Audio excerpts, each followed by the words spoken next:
Stock markets opened just a few minutes ago, and it's not pretty. Down big, especially the tech-heavy NASDAQ. CNN's Matt Egan is here to explain what we're seeing and why, Matt. Yeah, John, we've got a bit of a tech sell-off this morning, and it's being caused by earth-shattering developments in the AI space. So let's take a look at this. Did you see the Dow down more than 140 points right now? The S&P solidly lower, but the real action is over here in the NASDAQ, 600 points lower, nearly 3%, on track for one of its worst days in the past 2 years. And here's why. There's a Chinese startup that few people had ever heard of until the past few days, and it has emerged as a real player in the AI arms race. It's called Deepseek. And investors, and I would imagine officials in Washington, are stunned to learn that Deepseek's AI model has developed technology that can actually be competitive with OpenAI and Google and xAI and all these more established players. It's only been around for a bit, but Deepseek has already vaulted to the top of the App Store on Apple as the most downloaded app, passing ChatGPT, which is pretty shocking. Look at that, number one. Veteran investor, billionaire Mark Andreessen, he's a legendary tech investor. He said that Deepseek is, quote, one of the most amazing and impressive breakthroughs that he has ever seen. Now, the most stunning thing here isn't necessarily that China has developed a pretty good AI app. It's how cheap it is.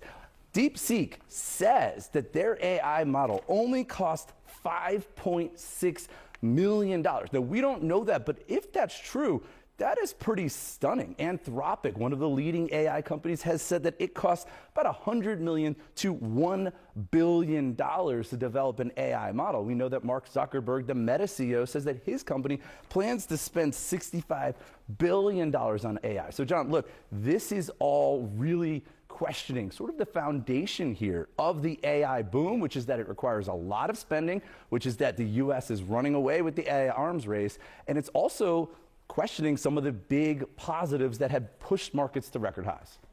A lot of people put a lot of money into AI, and now they're wondering if that money is needed the way that some of these American companies have said it is. Exactly. We just don't know if the claims being made by these Chinese companies. Yeah, this is moving so fast. It's stunning. All right, we're going to stay on top of this. As we said, big drops, especially in the NASDAQ.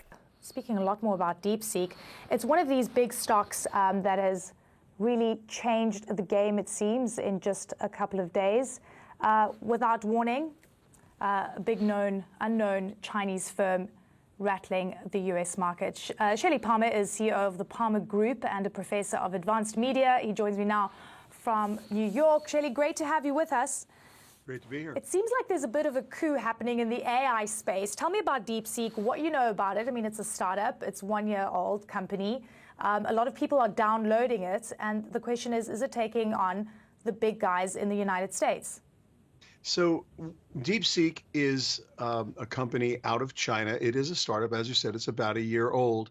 They have a model called Deepseek V3, and in the last little bit, they released R1, which is a reasoning engine, and it's open source on an MIT license. You can download it. The magic here is that instead of taking months to train and hundreds of millions of dollars, it took under 2 months to train and cost under, according to the company, under $6 million to train. When you download it, you can post-train it, and pre-trained transformer models need to be post-trained in order to be valuable. And the compute cost is a fraction. We're talking a few percentage points fraction of what it costs to use the large language models from the big hyperscalers and foundational model builders like OpenAI or Anthropic or any of the other large foundational model builders. So this cost savings, along with the basically lightweight of the model, meaning you can download it and run it on a laptop, has sent kind of shivers through the spines, because what this really means is there's a possible future where algorithmic efficiency beats brute force computation. And the entire AI industry in the United States and around the world has been thinking about high-level computation and big data centers and a lot of energy use and chips. And now they're thinking, maybe not. So it's a really good one to look at in terms of the numbers, because you're saying, and Deepseek saying, that they spent just $5.6 million on this new AI model. Meta last week said it would spend upward of $65 billion. How come Deepseek was able to crack this code and do it so much more efficiently, and the big guys in the US unable to do so? First of all, it's hard to speculate, but let's just say the following. There is a cliche that I believe is a cliche for a reason. There are more honors students in China than there are students in the United States. You're talking about a very deep pool of very smart people.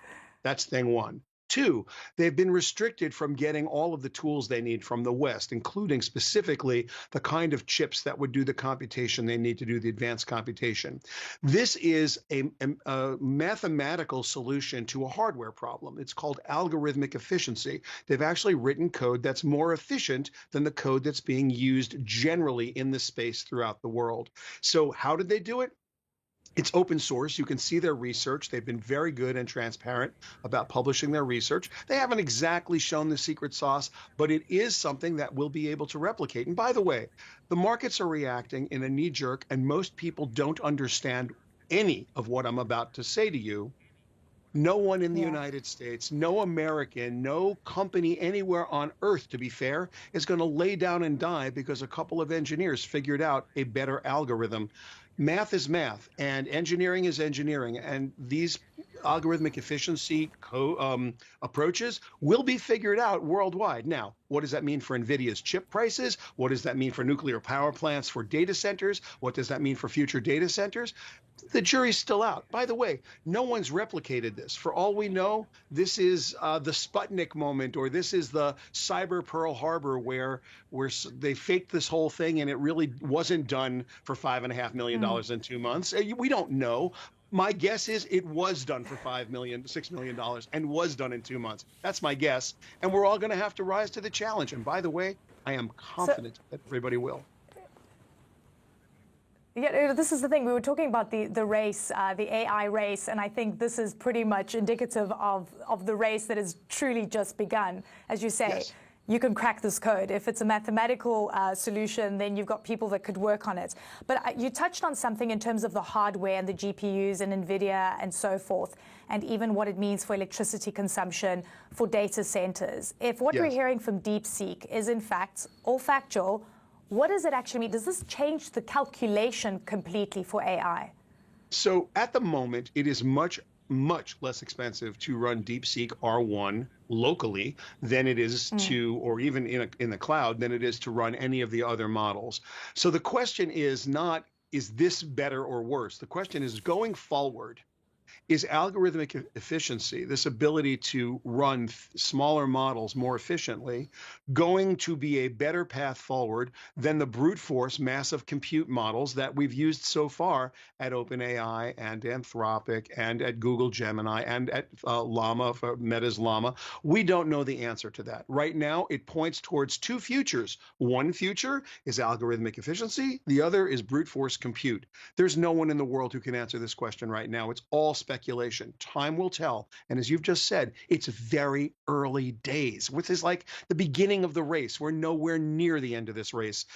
We've never seen anything come this quickly. We've never seen exponential improvement that has really hit us at this speed. So it's accelerating, and we're going to all learn together. That's just the way it's going to go. And the markets are going to follow along because markets do that.